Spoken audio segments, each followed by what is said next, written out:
کہ یمن سے حضرت علی بھی جانور لائے، یہ کہ ریاست کے امیر کی حیثیت سے آپ ذبح کر رہے ہیں، 100 اونٹ آپ نے ذبح کیا۔ اور یہ صحیح روایات میں آتا ہے کہ 63 اپنے ہاتھ سے اور باقی پھر صحابہ ہیں۔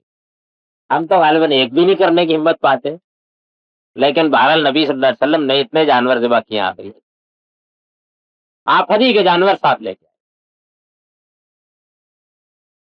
جب آپ وہاں تشریف لے آئے تو آپ نے یک لوگ عمرہ کر چکے تھے، تو یہ کہا کہ جو کوئی ہدی کے جانور ساتھ لے کر نہیں آیا وہ احرام کھول دے۔ میں بھی اگر ہدی کے جانور ساتھ لے کر نہ آیا ہوتا اور مجھے یہ بات پہلے معلوم ہو گئی ہوتی تو میں بھی احرام کھول دیتا۔ یعنی اس کا مطلب یہ ہے کہ قرآن کی قسم جو پہلے سے لوگوں کے اندر تھی، الفاظ یہ بتاتے ہیں کہ وہ ہمیشہ کے لیے ختم کر، الفاظ سے یہی بات یہ الفاظ اس مشہور روایت میں آئے ہیں کہ جو نبی صلی اللہ علیہ وسلم کے آخری حج کی پوری تفصیلات بیان کرتی ہے۔ اس روایت کو کم و بیش حدیث کے تمام مجموعوں میں نقل کیا گیا ہے اور بہت وضاحت کے ساتھ نقل کیا گیا ہے، اور یہ واقعہ ہے کہ اس کے اوپر ابن حزم نے بہت اچھی بحثیں بھی کی ہیں المحلہ میں۔ تاہم جو میں اصولی بات عرض کرنا چاہتا ہوں وہ یہ ہے کہ یہ ایک مسئلہ ہے اور تحقیق طلب ہے۔ آج کی یہ تیسری قسم کیا باقی رہ گئی ہے یا نبی صلی اللہ علیہ وسلم کے اس ارشاد کی روح سے ختم ہو گئی؟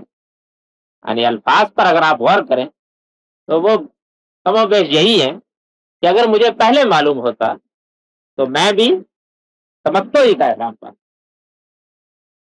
صاف معلوم ہوتا ہے کہ جو پہلے سے روایات رہی ہیں عربوں کے ہاں، ان میں یہ قرآن کی روایت بھی تھی، لیکن جس طرح دوسری کچھ چیزیں ختم کر دی گئیں یا کچھ بدعات کا ازالہ کر دیا گیا، اسی طریقے سے قرآن کو بھی ان روایات سے بظاہر یہ معلوم ہوتا ہے ختم۔ میں اس سے متعلق ابھی کوئی حتمی بات عرض نہیں کرتا، یعنی یہ ان مسائل میں سے ہے کہ جن سے متعلق یہ الجھن پیدا ہوتی ہے، میں نے آپ کے سامنے عرض کر دیا، تحقیق کا موضوع ہے، یہ جاننا چاہیے۔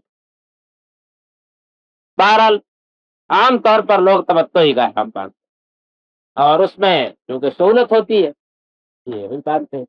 ہدی کے جانور بھی اب ساتھ لے کر جانا کسی کے لیے ممکن نہیں ہے، اس لیے قرآن تو کم و بیش عملاً ختم ہو چکا ہے، لیکن کیا فی الواقع یہ تھا اور نبی صلی اللہ علیہ وسلم نے اس طریقے سے اس کو ختم کیا، اس سے متعلق جو بحث پیدا ہوتی ہے میں نے وہ آپ کے سامنے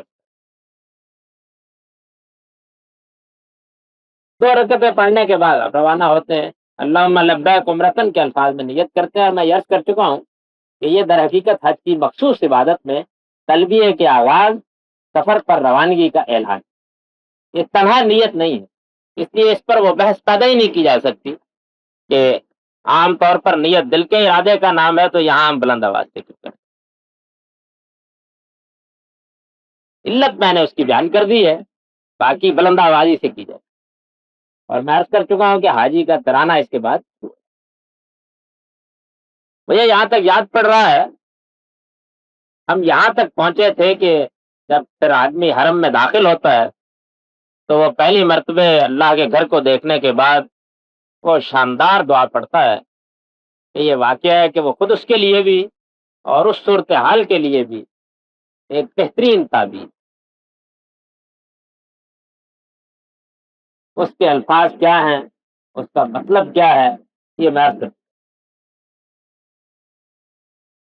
یہ دعا پڑھنے کے بعد بھی تلبیہ جاری رہتا ہے، اللہم لبیک لبیک لا شریک لک لبیک ان الحمد والنعمت لک والملک لا شریک لک، یہی کہتے ہوئے آپ بڑھتے چلے جاتے ہیں یہاں تک کہ حجر اسود کے محاذات میں پہنچ جاتے ہیں، یعنی بیت اللہ کی عمارت چوکور عمارت ہے، اس کے ایک کونے پر حجر اسود نصب ہے، آپ اس کے بالکل سامنے پہنچ جاتے ہیں برابر۔ یہی وہ جگہ ہے کہ جہاں سے طواف شروع، اس کے محاذات میں پہنچ جانے کے بعد تلبیہ موقوف ہو جاتا ہے۔ اس میں کچھ اختلافات ہیں روایات میں، صحابہ کرام سے بھی کچھ اختلافات مذکور ہیں، لیکن ان سب کا مطالعہ کرنے کے بعد یہ بات بالکل واضح ہو جاتی ہے کہ حجر اسود کے محاذات میں پہنچ کر ہی تلبیہ کو موقوف کرنا فی الواقع نبی صلی اللہ علیہ وسلم سے ثابت ہے، اور یہی چیز اس پوری حکمت کے مطابق آپ اللہ کے گھر میں حاضری کا اعلان کرتے ہوئے چلے جا رہے ہو، میں حاضر، پروردگار میں حاضر، تیرے سوا کوئی شریک نہیں، میں حاضر۔ اب اس کے ایک مقام تو وہ تھا کہ آپ داخل ہوتے ہی منقطع کر دیں، لیکن یہ واقعہ ہے کہ وہ کیا جگہ ہے کہ جس کے بعد آپ بیت اللہ میں داخل ہوتے ہیں؟ یہ سوال پیدا ہوتا ہے نا۔ اس میں 2 لمحوں کے لیے رک کے یہ دیکھیے کہ جس بیت اللہ کو اب آپ دیکھتے ہیں اور جس مسجد حرام کو اب آپ دیکھتے ہیں، اس کی تاریخ کیا ہے؟ یعنی بیت اللہ جہاں بنا ہوا ہے، اللہ کا گھر جس کو آپ کہتے ہیں، جو چوکور عمارت ہے جس پر سیاہ غلاف پڑا ہوتا ہے اور جس کی جانب آپ بڑھ رہے ہوتے ہیں، یہ عمارت تو بے شک انہی بنیادوں پر کھڑی ہے جو بنیادیں حضرت ابراہیم نے اس کے لیے بتائی ہے۔ اس عمارت کی تعمیر کی تاریخ یہ ہے کہ یہ بیان کیا جاتا ہے، روایات میں بھی بیان ہوا ہے بہت کچھ، کہ اللہ کے فرشتوں نے اس جگہ کو متعین کیا۔ آدم علیہ السلام نے یہاں پر ایک ٹیلا تھا جس کے گرد طواف کیا، لیکن ان روایات میں سے کوئی روایت کی ایسی نہیں ہے کہ جو نبی صلی اللہ علیہ وسلم سے مرفوع ہو کر ثابت ہو یا قرآن مجید کے کسی اشارے سے اس کی تائید ہوتی ہو، بس یہ تاریخی روایات ہیں۔ اور ان سے متعلق وہی اصول صحیح ہے جو نبی صلی اللہ علیہ وسلم نے خود بیان کیا کہ اگر یہ قرآن مجید کے یا آپ کی سنت ثابتہ کے یا عقل عام کے کسی اصول سے نہ ٹکراتی ہوں تو لا نصدق ولا نکذب، ہم نہ ان کی تائید کرتے ہیں نہ ان کی تردید کرتے ہیں، ایک تاریخی روایت کے طور پر ان کو بیان کیا جائے۔ تاہم یہ بات تو بالکل ثابت ہے کہ اس کو ایک گھر کی حیثیت سے حضرت ابراہیم نے بنایا، اور اس کا ذکر قرآن مجید میں آیا ہے۔ اور میں اس سے پہلے عرض کر چکا ہوں کہ یہ بات روایات میں بیان ہوئی ہے کہ جب بھی کسی قوم پر عذاب آ گیا اور جس رسول نے اس پر حجت تمام کی اس کو کوئی دارالہجرت میسر نہیں ہوا تو اللہ تعالیٰ نے 2-3 ساتھیوں کے ساتھ پھر ان کو یہیں دے، آپ جائیے اور وہاں جا کر آپ مفید۔ حضرت ابراہیم بھی کسی اصول پر اپنی قوم سے اپنا معاملہ ختم کرنے کے بعد یہاں بھیجے گئے۔ ان کا یہ قول قرآن مجید میں نقل بھی ہوا ہے کہ انہوں نے اپنی قوم پر حجت تمام کر دینے کے بعد ان کو یہ کہہ دیا کہ اب میں تم سے بری ہوں، انی ذاہب الی ربی سیہدین، اب میں اپنے پروردگار کی راہ لے رہا ہوں، وہی مجھے اب پہنچائے گا۔ اس زمانے میں سیہدین یہ کہنا پڑتا ہوگا اس لیے کہ اب بھی پہنچنا آسان نہیں ہے، اس زمانے میں پہنچنے کی نوعیت کیا تھی۔ اللہ تعالیٰ نے ان کو راہ بھی دکھائی، پہنچایا بھی، اور پھر اسماعیل کو یہاں آباد کرنے کی ذمہ داری بھی ان کے کندھوں پر ڈالی۔ وہ وادی ابراہیم ہے، وہاں تو واقعہ یہ ہے کہ ہر چیز آپ جیسے کہ آگے چل کر میں بیان کروں گا ابراہیم اس وقت علیہ السلام، اس میں کوئی ابراہیم صلی اللہ علیہ وسلم کے سوا وہاں اور روایات کے اعتبار سے کوئی شخصیت نظر نہیں آتی۔ معلوم ہوتا ہے کہ وہی ہیں کہ جن کی تمام تر روایات اب حج بن گئی۔ میں یہ عرض کر رہا تھا کہ نبی صلی اللہ علیہ وسلم نے تلبیہ کو جو کچھ ثابت ہے وہ وہیں ختم۔ اب اس کی حکمت کیا ہے اس سے متعلق میں نے اس کی تاریخ کی طرف اشارہ کیا کہ حضرت ابراہیم نے اس کی بنیادیں اٹھائی، یہ بالکل ثابت۔ حضرت ابراہیم نے جب اس کی بنیادیں اٹھائی ہیں تو بس آپ یہ سمجھیے کہ ایک آدمی اگر تعمیر کرنا چاہے تو یہ بات تاریخی طور پر ثابت ہے کہ وہ کھڑا ہو کر جہاں تک تعمیر کرے گا اپنے قد کے لحاظ سے کرے گا، اس کے بعد کوئی ایک بھاری پتھر نیچے رکھ کے جس حد تک پہنچ سکے گا بس اتنا بلند۔ اب آپ یہ جو عمارت دیکھتے ہیں اس کی بلندی حضرت ابراہیم کو بتائیے کیسا ہے، یعنی وہ بنیادیں وہ بھی میں آگے چل کر بتاؤں گا کہ ان بنیادوں کی نوعیت کیا ہے، لیکن بہرحال انہوں نے اتنا ہی اس کو تعمیر کیا۔ یہ بھی معلوم ہے کہ اس پر چھت نہیں ڈالی تھی، یعنی بس ایک 4 دیواری انہوں نے بنا دی اور اس سے یہ متعین ہو گیا کہ کعبۃ اللہ یہ ہے، یہ اللہ کا گھر ہے۔ اب گویا یہ متعین ہو گیا کہ یہ وہ مقام ہے جس کی طرف آپ نماز بھی مو کر کے پڑھیں گے اور اس کا طواف بھی کریں گے اور دوسرے مناسک۔ نبی صلی اللہ علیہ وسلم کی دنیا میں آنے کے بعد ہمیں یہ معلوم ہے ایک سیلاب کے نتیجے میں بیت اللہ کی عمارت گر گئی۔ عام تاریخ کی کتابوں میں آپ لوگوں نے پڑھا ہوگا کہ قریش حجر اسود کو نصب کرنے کے معاملے میں جھگڑا کر رہے تھے، اور انہوں نے یہ کہا کہ اس جھگڑے کو اب ہم اس آدمی پر چھوڑتے ہیں جو کل سب سے پہلے حرم میں داخل ہوگا۔ اتفاقاً نبی صلی اللہ علیہ وسلم ہی داخل ہوئے، اور پھر آپ نے ایک چادر میں رکھ کر ان سے کہا کہ اٹھا کر لے جائیے، اور خود آپ نے اس کو، یہ وہی واقعہ ہے کہ جس پہ، اور سیلابوں کے معاملے میں تو یہ ہے کہ یہ تو معلوم نہیں ہے کہ پہلے کیا ہوتا رہا ہے۔ نبی صلی اللہ علیہ وسلم کے زمانے سے تھوڑی دیر پہلے یہ سیلاب ہے، جس کے بعد قریش کو اسے تعمیر کرنا پڑا، اس کا ذکر تاریخ میں ہے۔ میں نے حضرتی کی اخبار مکہ میں سیلابوں کو جب گنا تو میں حیران رہ گیا کہ 1935 تک 72 مرتبہ اس میں سیلاب ہے۔ یعنی آپ اندازہ کیجئے کہ اللہ تعالیٰ بھی کیا معاملات کرتے رہتے۔ وہ بالکل پیالے کی طرح ہے۔ اب تو کچھ پہاڑوں میں منفذ بن گئے ہیں، سڑکیں نکل آئی ہیں، لیکن یہ ہے کہ پہلے اس طرح کی بھی کوئی چیز نہیں تھی۔ موسلا دھار بارش اگر ہو تو پھر وہ بھرنا شروع ہو جاتا ہے، اور اگر پہلے مرحلے میں تو پانی گرتا چلا جائے گا، اور جس کو اب بسفلا کا علاقہ کہتے ہیں وہاں بھٹکا جائے گا۔ عام جو اس کے جغرافیے سے واقفیت رکھتے ہیں لوگ، وہ یہ بتاتے ہیں کہ پھر بسفلا کا اپنا پانی بھی ابھرنا شروع ہو جاتا ہے، اور نوبت یہاں تک پہنچ جاتی رہی ہے کہ پانی اس کے اندر چلا گیا اور دیواریں بھی گر گئی۔ یہ صورت ہے۔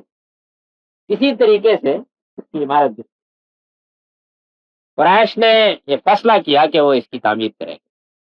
خود نبی صلی اللہ علیہ وسلم کی اپنی روایت سے یہ بات ثابت ہے کہ قریش نے یہ کہا کہ ہم اس پر کوئی حرام کی کمائی استعمال، اس گھر کو ہم حلال کی کمائی سے بنائیں گے، اور یہ بھی انہوں نے طے کر لیا کہ اب اس پر چھت ڈال دی جائے گی اور دروازہ لگا دیا جائے گا۔ یہ طے کر، اس لیے کہ اس میں ظاہر ہے کہ صفائی کرنے میں، دوسرے معاملات میں زحمت پیش آتی ہوگی۔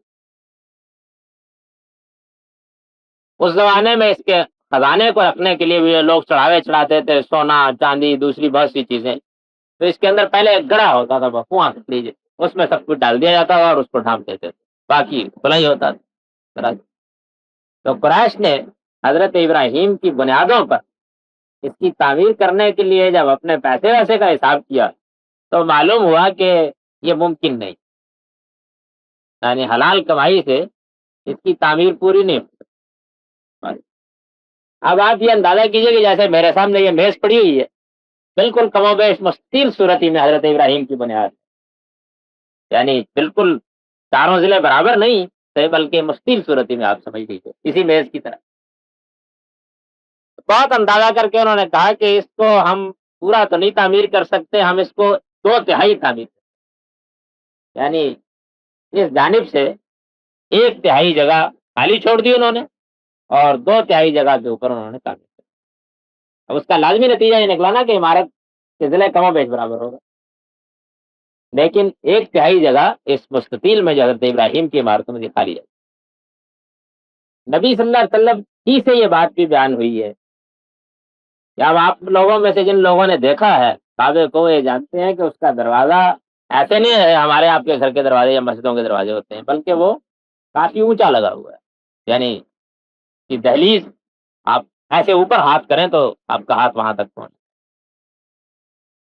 تو حضور نے یہ بھی کہا کہ یہ حضرات یہ خیال کرتے تھے کہ اگر ہم نے اس کی دہلیز زمین پر رکھ دی تو جس کا جی چاہے گا اندر چلا جائے گا، ہم حال اس کے متولی ہیں، جس کو چاہیں گے اندر جانے دیں گے، جس کو چاہیں گے نہیں جانے دیں گے۔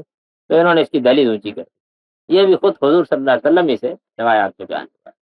جب انہوں نے تعمیر کیا اس کو تو دہلیز بھی انہوں نے اونچی کر دی۔ اور تاریخ کی روایات میں یہ معلوم ہوتا ہے کہ جن قبائل سے ان کی لڑائی یا جھگڑا ہوتا تھا، وہ بعض اوقات بیٹھ جاتے اوپر اور کہتے کہ آئیے تشریف لائیے کعبے میں، آپ کوئی اندر جانا چاہتا، اور جب آدمی اوپر جا کے گرا دیتے، اور یہ کہتے کہ اللہ ہی نے آپ کو گرایا۔ یعنی جاہلیت کے زمانے میں یہ چیزیں بھی تاریخ میں بیان ہوئی۔ نبی صلی اللہ علیہ وسلم کی اس روایت سے اس کی مطابقت بھی ہے، اور قریش میں بہرحال ہر طرح کے لوگ تھے، اس طرح کا کوئی کام کر ڈالتے ہوں تو بعید بھی نہیں ہے ان سے۔ اونچی عمارت بنی، چھت بھی انہوں نے ڈال دی۔ چھت ڈالنے کے لیے انہوں نے وہ تختے استعمال کیے جو ان کو سمندر کے کنارے ایک جہاز کے ٹوٹ جانے سے ملے۔ یہ اللہ کے گھر کی تعریف۔ حلال کی کمائی سے عمارت پوری نہیں بنتی، 2/3 کے قریب تعمیر اٹھائی انہوں نے، اور جو جہاز کے تختے لائے گئے تھے انہیں کو انہوں نے چھت پر ڈالا۔ یہ بھی معلوم ہوتا ہے کہ ساری تعمیر جب انہوں نے پتھروں سے کیا تو درمیان درمیان میں کچھ لکڑی کے ستون بھی غالباً عمارت کو پختہ کرنے، یا پتھر چونکہ پوری طرح کھڑے نہیں جا سکتے ہوں گے اس زمانے میں، تو اس کو سہارا دینے کے لیے لگا دیے گئے تھے مختلف جگہوں۔ یہ تعمیر تھی جو نبی صلی اللہ علیہ وسلم کے زمانے میں۔ اس کے غلاف کی بھی ایک تاریخ ہے۔ پہلے حضرت ابراہیم کے بعد تو بس عمارت ہی ہوا کرتی تھی، بعد میں لوگوں نے آ کے تو کچھ ایسے منت ماننے کے لیے چادر ڈال دی اپنی کو، اس طرح کر دیا ہے، ایسی چادریں اس پر بھی پڑنے لگی۔ پھر لوگوں کے پاس کچھ رفاہیت کے آثار نمودار ہوئے تو وہ بڑے بڑے غلاف بھی بنا کے لانے لگ گئے، اور اس میں بھی یہ تھا کہ آپ لے آئیے، آپ چڑھا دیجیے۔ ایسے ہمارے یہاں لوگ چادریں چڑھاتے ہیں، میں لے آؤں میں نے چڑھا دیا، اہل یمن آئے انہوں نے چڑھا دیا، 5 5 7 7 10 10 پڑے رہتے تھے اس کے اوپر۔ یہ صورت ہے۔ نبی صلی اللہ علیہ وسلم کے اپنے زمانے میں اسی طرح تھا، لیکن جس جگہ روایت میں حضور نے یہ بیان کیا ہے کہ اس طریقے سے قریش نے اسے بنایا تھا، اسی میں آپ کی زبان سے یہ الفاظ بھی نکلے۔ حضرت عائشہ کو خطاب کر کے آپ نے کہا کہ تمہاری قوم کے لوگ ابھی نئے نئے ایمان لائے ہیں، اگر مجھے موقع ملتا تو میں اس کو ابراہیمی بنیاد پر تعمیر بھی کر دیتا، اور اس میں 2 جانب دروازہ لگا دیتا، دروازہ نیچا کر کے 2 جانب لگا دیتا، لوگ اس جانب سے جاتے اور ادھر سے وہ اندر سے ہو کر نکل جاتے۔ یہ بات نبی صلی اللہ علیہ وسلم نے حضرت عائشہ سے فرمائی، لیکن آپ نے یہ نہیں کیا۔ آپ کے بعد حضرت ابو بکر صدیق نے بھی یہ نہیں کیا، حضرت عمر نے بھی نہیں کیا، حضرت عثمان نے بھی نہیں کیا، حضرت علی نے بھی نہیں کیا۔ جس زمانے میں عبداللہ بن زبیر رضی اللہ عنہ نے مکے پر قبضہ کر لیا تھا اور یزید کی حکومت سے بغاوت کر کے وہاں اپنی حکومت قائم کر لی تھی، اس زمانے میں انہوں نے یہ فیصلہ کر لیا کہ وہ حضرت عائشہ کے ساتھ نبی صلی اللہ علیہ وسلم کی اس گفتگو پر عمل کریں۔ اس فیصلے پر عمل کرنے کا ارادہ تو ویسے بھی ظاہر کرتے رہتے تھے، لیکن اس کی ایک خاص تقریب یہ پیدا ہوئی کہ کوہ ابو قبیس جو بالکل صاف پہاڑ، یعنی آپ حرم میں اگر بیٹھے ہوئے ہیں تو بس یہ سمجھیے کہ ایسے ہی آپ کو نظر آ رہا ہوتا ہے، اس کی چوٹی پر جو یزید کے کمانڈر تھے انہوں نے آ کر اپنی توپیں وغیرہ منجنیقیں اس زمانے کی تھیں وہ نصب کی ہوئی تھی، اور عبداللہ بن زبیر حرم میں پناہ لیے ہوئے، وہاں سے گولہ باری ہوتی تھی۔ عام طور پر خیر یہ روایت بھی بیان ہوئی ہے کہ اسی گولہ باری سے کہیں آگ لگ گئی، لیکن تاریخی روایت کی جب میں نے بہت تنقید کی تو معلوم ہے کہ نہیں، یوں نہیں ہوا۔ یہ کہ چونکہ وہاں جو لوگ مقیم تھے حرم میں، انہی میں سے کچھ لوگوں نے کھانا وانا پکانے کے لیے صحن میں آگ جلائی، آگ کی کوئی چنگاری غلاف پر جا پڑی، آگ اس سے یعنی گولہ باری سے آگ لگنے کی روایات تو حسب سابق بنو امیہ کو بدنام کرنے کی۔ اور چونکہ ہمارے ہاں مزاج یہ ہے کہ ہم کچھ بنیادی طور پر ان کے خلاف ہو گئے ہوئے ہیں، اس لیے وہ اگر قانون کی حدود میں بھی کوئی کارروائی کریں تو اس پر لازماً طعن و تشنیع کرتے ہیں۔ طرح حال ہے کہ مجھے نہیں معلوم ہے کہ اگر ہمارے اپنے زمانے میں کچھ لوگوں نے حرم پر قبضہ کر لیا تھا اور سعودی حکومت نے ان کو مار مار کے ان کا بھکس نکال دیا تو اس کارروائی کی غلطی کسی نے واضح نہیں کی۔ اگر اس زمانے کی حکومت کے مقابلے میں کوئی بغاوت کرے گا تو وہ بھی گھر میں نہیں بیٹھی رہے گی، بہرحال باغیوں کو نکالے گی، کارروائی کرے گی بھی، اس کے لیے شریعت میں احکام بھی موجود ہے، کوئی چیز مانے نہیں ہے اس پر۔ اس وقت میں یہ عرض نہیں کر رہا ہوں کہ عبداللہ بن زبیر کا اقدام صحیح تھا یا ان کا اقدام صحیح تھا، اصل بات یہ ہے کہ یہ قانونی بات ہے، جس حکومت کے خلاف بھی کوئی شخص بغاوت کرے گا اس کو اسلامی قانون کی روح سے بھی اور دنیا کے مسلمہ قانون کی روح سے بھی کارروائی کا حق حاصل۔ چنانچہ وہ کارروائی ہوئی، اس کے نتیجے میں جس طرح کہ میں نے عرض کیا جو درمیان درمیان میں انہوں نے لکڑی کے ستون کھڑے کر دیے تھے وہ جل گئے۔ اب آپ دیکھیے نا کہ اس کے بعد عمارت کی کیا صورت بن گئی ہوگی۔ چنانچہ اس طریقے سے جب عمارت شکستہ ہو گئی، اس کا دروازہ بھی جل گیا، درمیان کے ستون بھی جل گئے، تو عبداللہ بن زبیر نے اعلان کر دیا کہ میں تو اب ہر حال میں اس کی تعمیر کروں۔ اس کے لیے ان کو موقع بھی میسر ہو گیا۔ اسی محاصرے کے دوران میں یزید کی وفات ہو گئی، اور ان کی وفات کی اطلاع ملنے پر عرب کے اشراف فوجی کمانڈر کے پاس گئے، انہوں نے کہا کہ اب آپ چلے جائیے وہاں سے احکام اگر مل جائیں تو خامخواہ اس معاملے کو طول نہیں دینا چاہیے. تو وہ چلے گئے. چنانچہ انہوں نے اپنی حکومت کو پوری طرح اپنے ہاتھ میں لے کر یہ ارادہ کیا. لیکن اب کون ماہی کا لال تھا کہ جو کعبے کو اٹھائے؟ آسان کام تو نہیں تھا یہ. عبداللہ بن عباس رضی اللہ عنہ جیسے جلیل القدر شخص موجود تھے، وہ اس کے ویسے حامی نہیں تھے. یہ کہتے تھے کہ آپ یہ اقدام ہی غلط ہے. چنانچہ انہوں نے تو عبداللہ بن زبیر کو بہت کچھ سمجھایا. اس کے بعد جو میں آگے چل کے عرض کروں گا، ایک نصیحت کی کہ اگر یہ کام تم کرنے پر تل گئے ہو تو یہ ضرور اہتمام کر لینا اور خود وہ مکے سے نکل. مکے کے لوگوں میں سے بھی ایک بڑی تعداد نکل گئی کہ یہ اب ڈھانے پہ آمادہ ہو گئے ہیں اور خیال تھا لوگوں کا کہ کوئی عذاب آ جائے. ٹھیک ہے، کیونکہ اس سے پہلے جب قریش نے اس کو سیلاب کے نتیجے میں گر جانے پر کھایا ہوگا، لازماً ضرورت پڑی، تو اس میں بھی روایات میں یہ آتا ہے کہ بہت خوفناک صورتحال پیدا ہو گئی.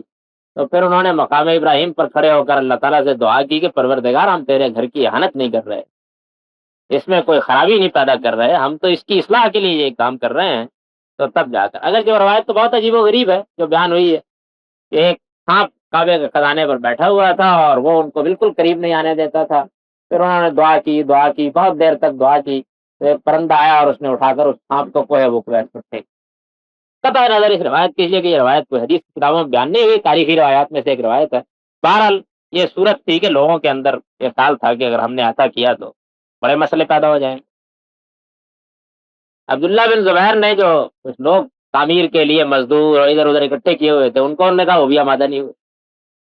اب وہ خدا کا بندہ خود پھاوڑا لے کر کعبے کی چھت پر چڑھ گیا اور انہوں نے خود ڈھانا شروع کر. جب 2-4 پھاوڑے انہوں نے چلائے اور اس سے کوئی حادثہ نہیں ہوا تو لوگوں کو حوصلہ ہوا، ان کا خیال کیا کہ ان کے اقدام کی تائید ہے اللہ تعالیٰ کی طرف سے. تو وہ بھی پھر آمادہ ہو گئے. چنانچہ انہوں نے اٹھا دیا. جیسے ہی کچھ عبداللہ بن زبیر رضی اللہ عنہ کی طبیعت معلوم ہوتی ہے، وہ خیر ڈھانے سے بھی نمایاں ہے، اس عمل سے بھی نمایاں ہے، اور آگے جو کچھ انہوں نے کیا اس سے بھی بہت نمایاں ہوتی ہے. وہ ڈھاتے چلے گئے یہاں تک کہ وہ بنیاد نکل آئی کہ جو حضرت ابراہیم کی اپنی رکھی ہو. یعنی بات کیا ادوار میں جیسے میں نے عرض کیا نا کہ حضور ہی کے ابتدائی زمانے میں قریش نے اس کو بنایا تھا. تو اوپر کی عمارت تو بنتی رہتی تھی، لیکن جو زمین میں بنیاد دفن ہو گئی تھی وہ انہوں نے نکالی. جب وہ نکلی تو ان پر یہ حیرت انگیز انکشاف ہوا کہ حضرت ابراہیم نے پتھر اس طریقے سے رکھے ہیں کہ وہ جس طرح میں نے اپنی انگلیوں میں دی ہیں اس طریقے سے. ایک مقام پر انہوں نے کدال داخل کیا، اس کو ہلایا، تو یہ سبھی روایات میں بیان ہوا ہے کہ انہوں نے یہ دیکھا کہ ساری بنیاد ہل جاتی. یعنی اگر وہ ایک جگہ سے کسی پتھر کو نکالنے کی کوشش کرتے ہیں تو ساری کی ساری بنیاد درجہ برقرار ہو جاتی. وہ باہر بھی آئے اتنے پر انہوں نے پتھر کو نکالنے کے لیے کدال کے اوپر پورا زور لگا دیا. جب انہوں نے پورا زور لگایا نہیں، اب گویا وہ مقام تھا کہ جس پر حضرت ابراہیم کی اپنی بنیاد اب ڈھانا شروع ہو جاتی. ان کے پیش نظر بھی غالباً یہ ہوگا کہ میں ذرا نکال کر دیکھوں، تجسس بھی ہوتا ہے آدمی فطری طور پر. لیکن یہ بتایا جاتا ہے اور تاریخ کی سبھی کتابوں میں یہ بات بیان ہوئی ہے کہ شدید زلزلہ، اور زلزلے کے ساتھ ہی آندھی چلنا شروع ہو گئی. مکے کے لوگوں میں اتنا خوف و ہراس پیدا ہوا کہ بہت سے لوگ تو ہمت کر کے آئے، انہوں نے ان کا بازو پکڑا کہ آپ بس کر دیجئے، اور باقی پوری کی پوری آبادی اٹھ کے مینا جائے وہاں نہیں کیوں رہا. وہ رک گئے. اس کے بعد انہوں نے بنیاد کو نہیں چھیڑا. پھر انہوں نے اس پورے کعبے کو حضرت ابراہیم کی بنیاد کے مطابق اٹھایا اور بڑا اہتمام کیا اس کے لیے. یمن سے پتھر منگوایا، معلوم نہیں کیا کیا، یعنی فرش وغیرہ کے لیے، کیونکہ جہاں تک دیواروں کے پتھر کا تعلق ہے اس میں یہ پہلے سے روایت چلی آ رہی تھی کہ جس جگہ سے پہاڑ سے حضرت ابراہیم نے پتھر کھود کر نکالے تھے اس کو مقلا کہتے، وہیں سے جب اس کی تعمیر ہوتی تو نکالے جاتے تھے. چنانچہ انہوں نے بھی جو پتھر ٹوٹ گئے تھے وہ نکلوائے، کیونکہ اب وہ زیادہ تعمیر کر رہے تھے اور پتھروں کی ضرورت پڑی ہوگی. بنا دیا انہوں نے، دروازے بھی دونوں جانب لگا دیے. یعنی جو کچھ حضور نے فرمایا تھا اس پر انہوں نے پورا عمل کر. اب جب یہ سب انہوں نے کر لیا تو پھر مکے کے لوگوں کو معلوم ہوا کہ عافیت رہی. سب لوگ آ گئے، وہ حاکم بھی تھے اس وقت. تو انہوں نے کہا کہ اب میں نے بنا دیا ہے. اس کے بعد امبر سے اور مشک سے دھویا اور بہت صاف کیا، یہ سب کر کے تو لوگوں کو انہوں نے کہا کہ اگر تم لوگ میری اطاعت کرتے ہو تو سب لوگ تنیم چلو. مکے کے باہر جو میقات جہاں سے احرام باندھتے ہیں، اگر مکے ہی میں آپ کو عمرہ کرنا ہو۔ انہوں نے کہا کہ تم سب چلو اور سارا مکہ حرام باندھ کر آئے اور آج ہم عمرہ کریں۔ چنانچہ لوگ اس وقت بہت خوش ہوئے، پہلے تو ڈرے ہوئے تھے، ان کے ساتھ گئے، حرام باندھا، عمرہ کیا، مکے میں ایک جشن کا سامان ہوا، بہت کچھ اس میں پکایا گیا، لوگوں کو بانٹا گیا، یہ سب۔ بس یہ کوئی سمجھیے کہ 2 2.5 سال ہی یہ صورت رہی۔ اس کے بعد عبداللہ بن زبیر کیونکہ قتل کر دیے گئے اور امویوں کو اقتدار حاصل ہو گیا، تو عبد الملک جو اموی خلیفہ ہیں، ان کے حکم سے حجاج بن یوسف وہاں تشریف لائے۔ انہوں نے آ کر جب دیکھا کہ یہ عبداللہ بن زبیر نے کیا کیا ہے، تو انہوں نے فوری طور پر یہ احکام دیے کہ کعبے کو اس کی پرانی صورت میں بحال کر۔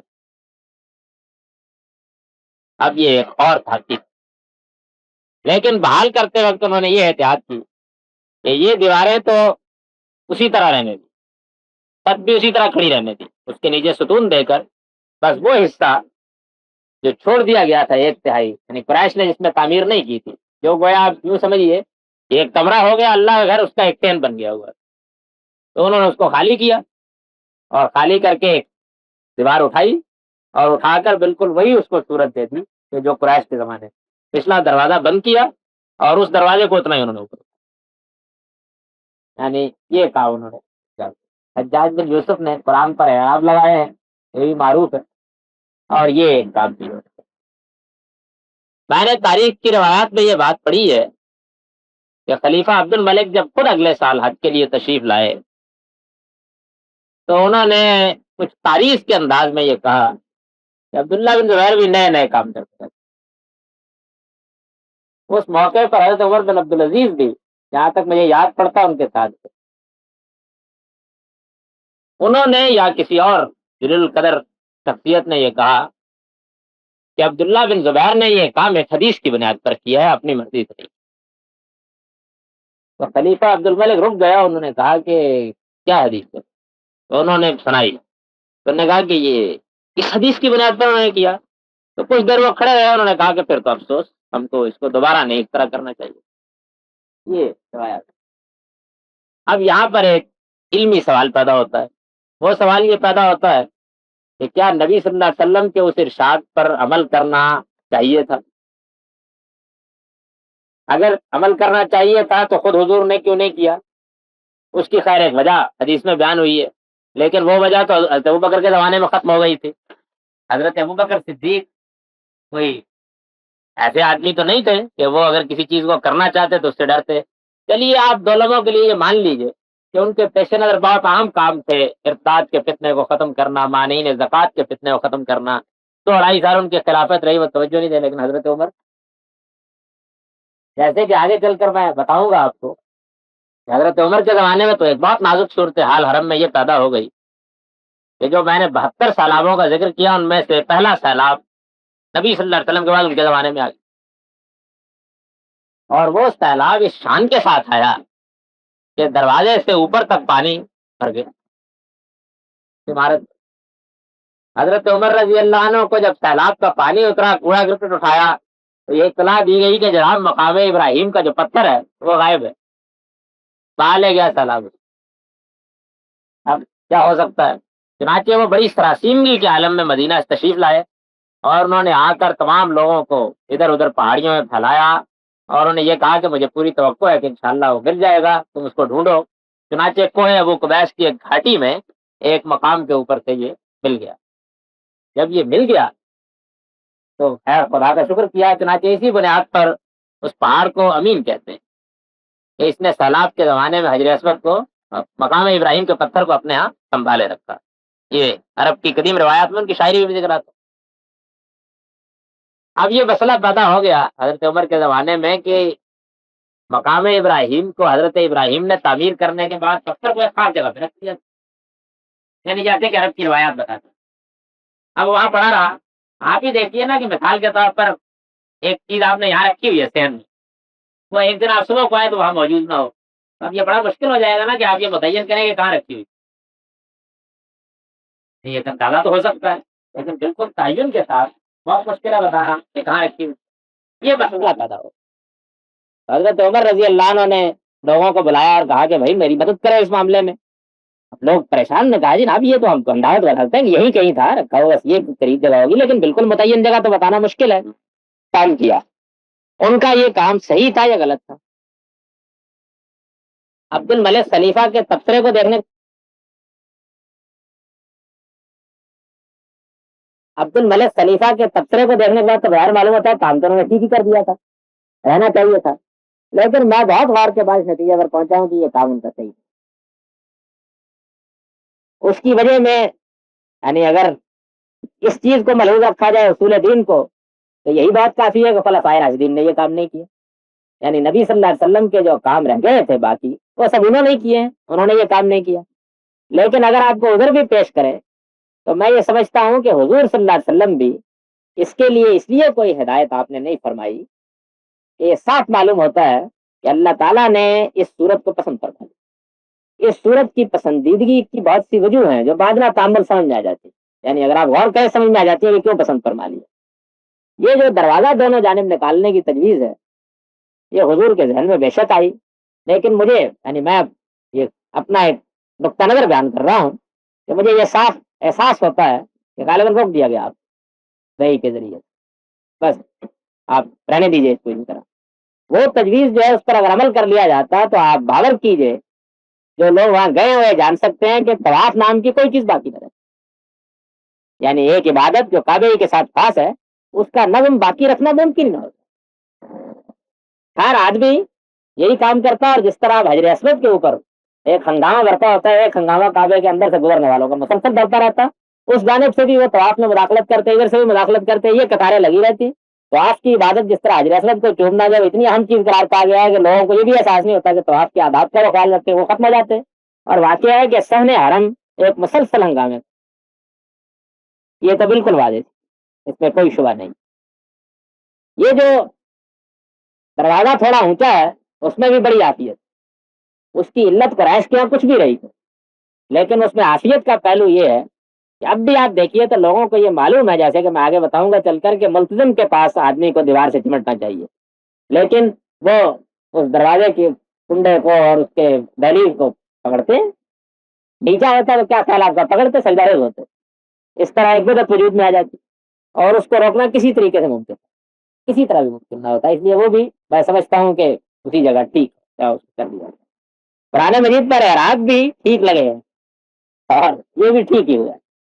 اب رہ گیا یہ معاملہ کہ یہ جو ایک تہائی جگہ جس کو آپ اصطلاح میں حتیم کہتے ہیں، حتیم کی اصطلاح ہمارے یہاں زیادہ معروف ہے، عرب حجر اسماعیل کہتے ہیں کیونکہ ان کی روایات کے مطابق یہی مقام ہے کہ جس کے نیچے حضرت اسماعیل کی قبر بھی ہے. بلکہ عبداللہ بن زبیر نے جب بنیادیں کھودی ہیں تو اس میں بھی یہ آتا ہے کہ وہ قبر کے آثار بھی دریافت ہو گئے. اس سے ایک بہت ہی عمدہ بات یہ ہوئی ہے کہ کعبے کے اندر جانے سے جو افراتفری پیدا ہو سکتی تھی وہ افراتفری ختم ہو گئی. اب وہ کعبہ ہی ہے، حتیم کی وہ جو چار دیواری ہے وہ کھلی ہے اور وہ کعبہ ہی ہے.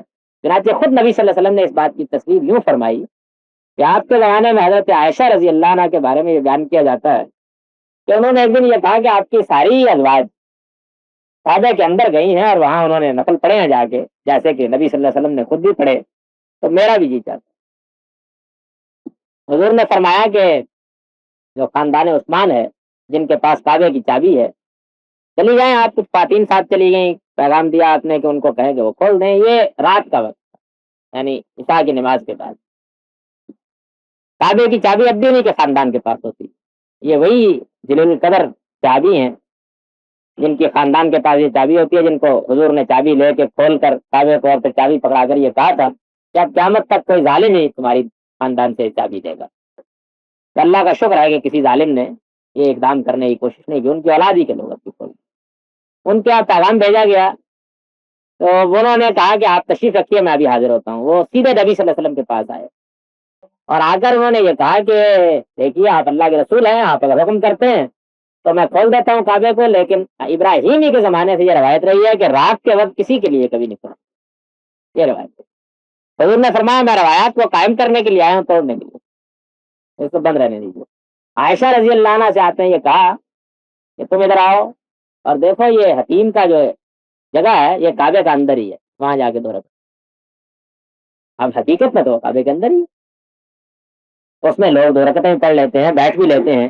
اس طرح سے ایک بہت بڑا جو مفسدہ پیدا ہو سکتا تھا وہ ختم ہو گیا.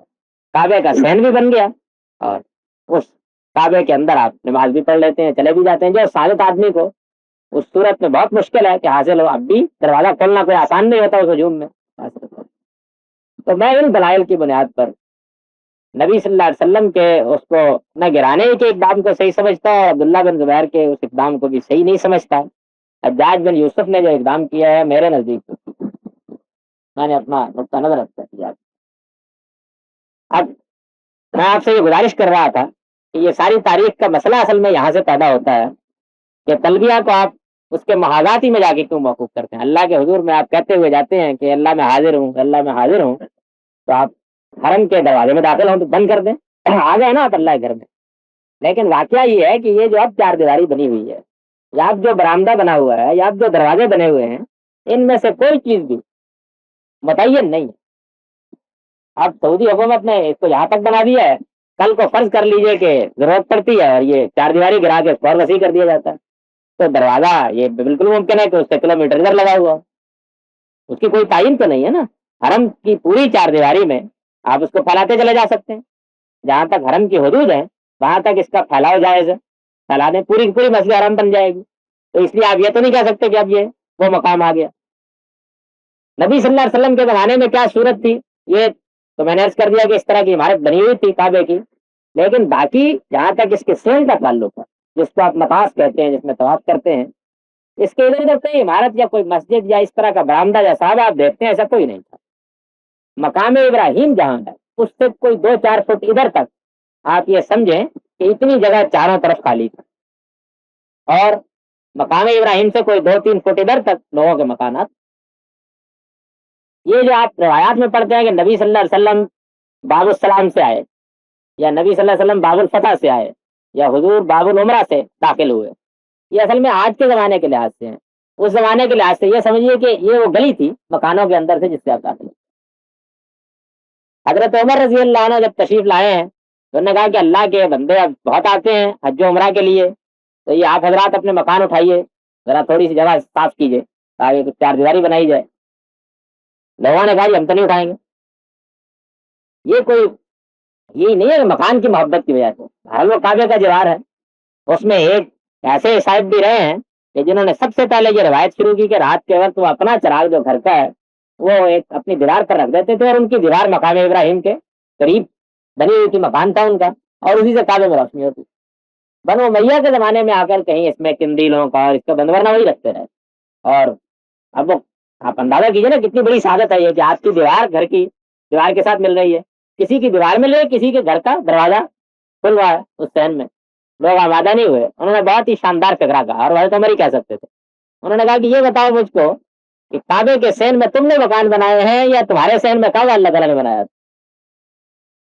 اللہ تعالیٰ نے کعبہ بنوایا, تم اس کے صحن میں آ کے آباد ہوتے چلے گئے, اس لیے آپ تشریف لے جاؤ, کوئی امکان نہیں ہے اس کا, ورنہ میں پھر اپنے طریقے سے صاف کر دوں گا. چنانچہ وہ جگہ صاف ہوئی, اور جگہ صاف ہو جانے کے بعد ایک چھوٹی چھوٹی دیوار سی انہوں نے بنا دی. مسجد حرام, کعبے کو آپ الگ رکھیے, مسجد حرام کی تعمیر کی ہے ابتدا, یہاں سے آپ سمجھ لیجیے اس کو. اب جو آپ اندر برآمدہ دیکھتے ہیں جس برآمدے میں برجیاں بنی ہوئی ہیں, یہ ترکوں کے زمانے کا بنا ہوا ہے, اور باہر کی عمارت سعودی حکومت نے بنائی ہے, عبدالعزیز کے زمانے میں شروع ہوئی اور یہ تھوڑا عرصہ پہلے ہوا ہے کہ اس کی تکمیل ہوئی. تو اس سے یہ بات صاف معلوم ہو جاتی ہے کہ جو چیز متعین ہے وہ تو اصل میں وہ کعبہ ہی ہے. مسجد کی دیواریں, مسجد کا دروازہ وہ کہاں سے شروع ہو گئی, یہ چیز تو بدلتی رہے گی زمانے کے ساتھ. جو چیز کبھی نہیں بدل سکتی وہ بہرحال بیت اللہ کی اپنی چار دیواری ہے, اور اس میں آپ اب کہاں پہنچ کر بند کریں. دروازے کے اندر تو آپ نے جانا نہیں ہے, آپ نے آتے ہی طواف شروع کرنا ہے, تو بہترین مقام اس کا وہی ہو سکتا ہے کہ آپ حجر اسود کے بالکل مقابل پہنچ جائیں. تو گویا اب آپ جب حجر اسود کے بالکل مقابل پہنچ گئے تو اللہ کے گھر میں اب آپ آ گئے, اللہ کے گھر میں اب آپ آ گئے, تب تلبیہ موقوف ہو جانا. یہ ساری دراز نفسی مجھے اس لیے کرنی پڑی ہے کہ میں آپ کو یہ بتاؤں کہ تلبیہ کو موقوف کرنے کے معاملے میں جو روایات کا اختلاف ہے بہت زیادہ. یعنی بعض حضرات کہتے ہیں کہ وہ آپ حدود حرم میں داخل ہو کے کر دیں, بعض حضرات کہتے ہیں کہ مسجد میں داخل ہو کر دیں. اور میں نے جو اپنا اطمینان اس پر ظاہر کیا کہ میرے نزدیک حضور سے بھی یہ بات ثابت ہے, اور یہ چیز خود غور کیا جائے تو مبنی بر حکمت بھی ہے کہ تلبیہ کو موقوف محاذات حجر اسود ہی میں جا کے ہونا چاہیے, حجر اسود کے بالکل بالمقابل جا کر اب اس کو موقوف کرنا.